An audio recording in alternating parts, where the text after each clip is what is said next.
Bonjour Renaud. Bonjour Alix. Alors on démarre tout de suite avec le chef de l'État qui a participé ce week-end au 58e sommet ordinaire de la CEDEAO. Oui, et plusieurs sujets étaient tels que la situation malienne, la pandémie de Covid-19 ou encore la monnaie unique étaient au menu de cette rencontre des dirigeants de la sous-région ouest-africaine qui s'est tenue, il faut le noter, par visioconférence. C'était ce samedi 23 janvier 2021. Fraternité Matin, dans son premier numéro de cette semaine, révèle ce que les chefs d'État et de gouvernement de la communauté économique des États de l'Afrique de l'Ouest ont décidé sur les différents points qui étaient à l'ordre du jour de cette rencontre.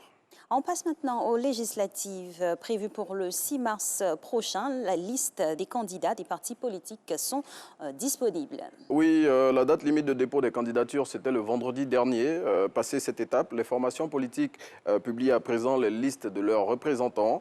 Ainsi, le Patriote, dans son numéro de ce jour, révèle l'identité des candidats qui vont représenter le RHDP à ces élections. Le Matin publie aussi la liste des candidats du parti au pouvoir pour les législatives. Oui, tout à fait. Le confrère présente les 255 candidats officiels du Rassemblement des Oufouettistes pour la démocratie et la paix pour ces élections, tout en ajoutant que l'opposition n'a pas pu présenter des candidats sur tout l'ensemble du territoire national. Cette situation, selon le quotidien, ouvre un boulevard pour la victoire du RHDP. L'opposition, justement, qui a aussi publié sa liste de représentants. Oui, et cette liste est disponible dans le nouveau réveil de ce jour concernant les critères qui ont prévalu pour le choix de ces personnalités. Le confrère a donné la parole à M. Adiko Roland, secrétaire exécutif en charge des élections au PDCI. Et passé cette étape, l'opposition doit maintenant, selon le nouveau réveil, jouer la carte de la sincérité pour ces élections. Autre rencontre qui s'est tenue ici à Abidjan, c'est celle entre le président Henri Konan Bédié et le ministre de la Réconciliation nationale. Le président du PDCI a accordé une audience à Kwadjo Konan Bertin dit Kakabé le vendredi dernier. Selon Fraternité Matin qui relaie cette information, le ministre de la Réconciliation a indiqué au sorti de cette rencontre être allé présenter ses vœux au président du PDCI-RDA dans un esprit de décrispation, de paix et de dialogue. La soirée qui a touché, on va dire, le monde de la communication dans son entièreté, qui s'est déroulée à Yamoussoukro. C'est la soirée de distinction, bien sûr, des meilleurs journalistes de Côte d'Ivoire. Le groupe Olympe est sorti grand vainqueur. Oui, et c'est grâce notamment à Marcel Aka Akissi, qui a été sacré Ebony 2020, que ce groupe de presse est, après 2018, le meilleure entreprise de presse à nouveau.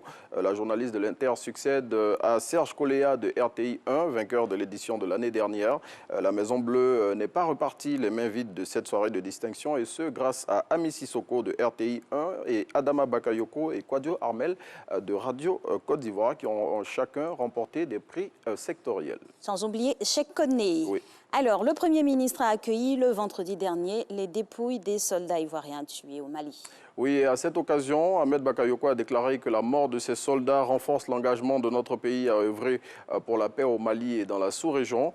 Au cours de cette cérémonie d'accueil, l'État de Côte d'Ivoire, selon l'expression, a offert la somme de 15 millions de francs CFA aux parents de chacun des casques bleus décédés. À noter que le président de la République va participer ce lundi à une cérémonie d'accueil en l'honneur de ces soldats à l'état-major général des armées.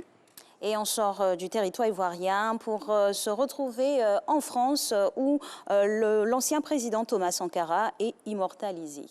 Tout à fait. Une rue de Paris porte désormais le nom de l'ex-président du Burkina Faso. C'est dans un communiqué officiel que Anne Hidalgo, la maire de Paris, a attribué le nom de celui qui a dirigé le Burkina Faso entre 1983 et 1987 à une rue de la capitale française.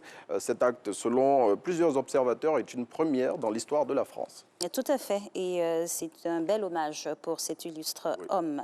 Meurtre en série dans la partie sud d'Abidjan, l'auteur arrêté, Dieu merci. Oui, le tueur en série qui troublait le sommeil des populations de la partie sud du district d'Abidjan et particulièrement ceux de la commune de Marcory a été appréhendé ce week-end par la police. Cet individu qui a à son actif le meurtre de plusieurs sans domicile fixe et malades mentaux serait lui-même déficient mental selon Soir Info. Bien dommage. Un mot d'économie avec la Bourse régionale des valeurs mobilières qui a clôturé son dernier exercice dans le vert. Oui, et c'est la troisième fois de suite que le marché régional affiche cette belle performance à l'issue de la séance de cotation de ce vendredi. Il faut savoir que les principaux indices du marché, que sont le BRVM Composite et le BRVM 10, sont respectivement clôturés cette journée de cotation en hausse. Et au niveau des performances individuelles, on retrouve dans le top 5 les valeurs NCA Bank et SMB Côte d'Ivoire.